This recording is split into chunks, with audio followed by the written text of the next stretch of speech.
Hi friends, welcome back to my channel daily dose of Navya. ఈరోజు మనం ఎక్కువ మందికి తక్కువ టైంలో సింపుల్ అండ్ టేస్టీగా ఫ్రైడ్ రైస్ ఎలా చేయాలో చూసేద్దాం రండి. ఫస్ట్ అయితే దీనికి మనం వెజిటబుల్స్ కట్ చేసుకోవాలన్నమాట. మేమైతే ఇక్కడ కొన్ని వెజిటబుల్సే వేసుకుంటున్నాము. మీరైతే మీకు ఏవి నచ్చితే అవి వేసుకోవచ్చు. ఇక్కడ మేము క్యారెట్ కట్ చేసుకుంటున్నాం అనమాట. దానికంటే ముందు క్యాప్సికమ్ కట్ చేసుకున్నాం. క్యారెట్ అలా కట్ చేసుకున్న తర్వాత బీన్స్ కట్ చేసుకోవాలి. క్యాబేజ్ చూడండి ఎంత స్పీడ్గా కట్ చేస్తున్నారో. మీరు మరీ అంత స్పీడ్గా కాకపోయినా కొంచెం స్లోగా కట్ చేసుకోవచ్చు. అలాగే ఇంకా పచ్చిమిర్చి, మీకు కావాలంటే ఆనియన్స్ కూడా కట్ చేసి పక్కన పెట్టుకోండి. ఇప్పుడు మనం స్టవ్ ఆన్ చేసుకొని, ఎక్కువ మందికి కాబట్టి పెద్ద బాండి ఒకటి పెట్టేసుకోండి.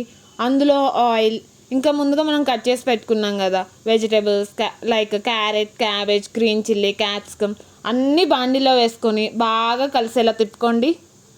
ఇప్పుడు ఈ వెజిటేబుల్స్లో మనం సాల్ట్ వేసుకోవాలి. అది మీ రుచికి సరిపడా లేదా తగినంత సాల్ట్ వేసుకోండి. మళ్ళీ దాన్ని బాగా కలపండి.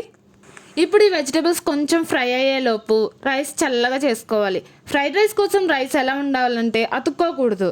రైస్ మెత్తగా ఉంటే ఫ్రైడ్ రైస్ కాస్త పెరగన్నం అయిపోద్ది. మళ్ళీ ఇప్పుడు స్టవ్ దగ్గరికి వచ్చేయండి. వెజిటేబుల్స్ బాగా ఫ్రై అయ్యాక అందులో కొంచెం అల్లం వెల్లుల్లి paste, soya sauce, green chilli, red chilli సాసులు కొంచెం వేసుకోవాలి. మరీ ఎక్కువ వేసుకుంటే అది మనం తినలేము కాబట్టి కొంచెం వేసుకోండి. మళ్ళీ బాగా కలుపుకోండి.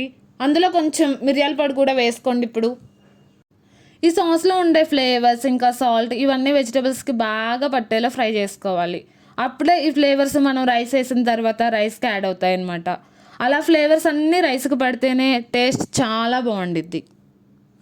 ఇలా బాగా ఫ్రై అయిన తర్వాత మనం ముందుగా చల్లార్చుకున్న రైస్ని ఇందులో వేయాలి.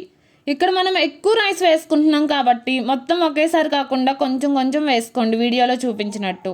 ఈ రైస్ మొత్తం బాగా కలిసేలా కలుపుకోవాలి. ఇక్కడ మనం రైస్ మొత్తం కలపడానికి ఒక చిన్న టిప్ ఫాలో అవుదాం. ఏంటంటే అది ఎక్కువ రైస్ ఉన్నప్పుడు కింద నుంచి కలుపుతుంటే చాలా త్వరగా రైస్ కలిసిపోతుంది. అప్పుడు మనం ఎక్కువ టైం కలపడానికి టైం స్పెండ్ చేయాల్సిన అవసరం ఉండదు. రైస్ అంతా బాగా కలిసిపోయే వరకు స్టవ్ సిమ్లో పెట్టుకోవాలి. సిమ్ అంటే ఏ సిమ్ అని అడగండి, అది మొబైల్ సిమ్ కాదు. గ్యాస్ స్టవ్ అంటే చాలా తక్కువ పెట్టుకోమని చెప్పి అర్థం. ఇలా రైస్ అంతా కలిపిన తర్వాత స్టవ్ ఆఫ్ చేసేసుకోండి.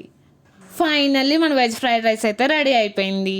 చూడటానికి కలర్ కొంచెం తక్కువగా ఉన్నా మనం ఇంట్లో చేసుకున్నాం కాబట్టి హెల్తీ అండ్ టేస్టీ. ఇప్పుడు వెజ్ ఫ్రైడ్ రైస్ ఎంతమందికి కావాలో తీసి పక్కన పెట్టుకోండి.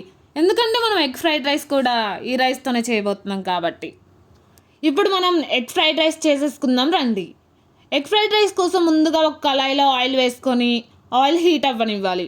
హీట్ అయిన తర్వాత అందులో మీకు ఎన్ని ఎగ్స్ కావాలో అని వేసేసుకోండి. మేమైతే మనిషికి ఒకటి చొప్పున వేసుకున్నాం. ఇప్పుడు ఈ ఎగ్స్లో కొంచెం హీట్ అయిన తర్వాత అందులో సాల్ట్ ఇంకా కారం వేసుకోవాలి. అదెంత అంటే సాల్ట్ అయితే మీ రుచికి సరిపడంత, కారం మాత్రం కొంచెం తక్కువగా వేసుకోండి. ఎందుకంటే ఆల్రెడీ మనం రైస్లో పచ్చిమిర్చి వేసుకున్నాం కాబట్టి. ఇదంతా వేసుకున్న తర్వాత ఎగ్స్ బాగా కలపాలి. మీకు ఎగ్స్ చిన్న చిన్న పార్ట్స్ అయ్యేంత వరకు బాగా తిప్పుతూనే ఉండండి. లేదు అంటే నార్మల్గా కావాలి అంటే కొంచెం సేపు కలుపుకుంటే సరిపోతుంది. వీడియోలో చూపించినట్టు ఎగ్స్ కలుపుతూ ఫ్రై చేసుకోవాలి. లేదు అంటే మాడిపోయే ఛాన్స్ ఉంటుంది. ఫ్రైడ్ రైస్ కోసం లో హీట్ లేదా మీడియం హీట్ మీద ఫ్రై చేసుకోవాలి. చూడండి ఎలా పొగలు వస్తున్నాయో. ఇలా ఎగ్స్ బాగా ఫ్రై చేసుకోవాలి. ఇలా ఎగ్స్ అంతా బాగా ఫ్రై చేసుకున్న తర్వాత స్టవ్ ఆఫ్ చేసుకోవాలి. ఈ ఎగ్స్ని అంతా ముందుగా మనం రెడీ చేసుకున్న ఫ్రైడ్ రైస్ ఉంది కదా, వెజ్ ఫ్రైడ్ రైస్, అందులో వేసుకొని వీడియోలో చూపించినట్టు బాగా కలుపుకోవాలి. రైస్ అండ్ ఎగ్స్ బాగా మిక్స్ అయ్యేలా కలుపుకుంటే మన ఎగ్ ఫ్రైడ్ రైస్ రెడీ. దీనికి అంత టైం ఏం పట్టదు. ఇప్పుడు ఈ ఎగ్ ఫ్రైడ్ రైస్ని హాట్ బాక్స్లోకి తీసుకొని కొత్తిమీరతో గార్నిష్ చేసుకుంటే ఎంతో టేస్టీ అండ్ అందరికీ నచ్చేలా ఉండే మన ఎగ్ ఫ్రైడ్ రైస్ రెడీ. మరిన్ని ఇలాంటి వీడియోస్ కోసం నా ఛానల్ని సబ్స్క్రైబ్ చేసుకోండి. My channel name is daily dose of Navya.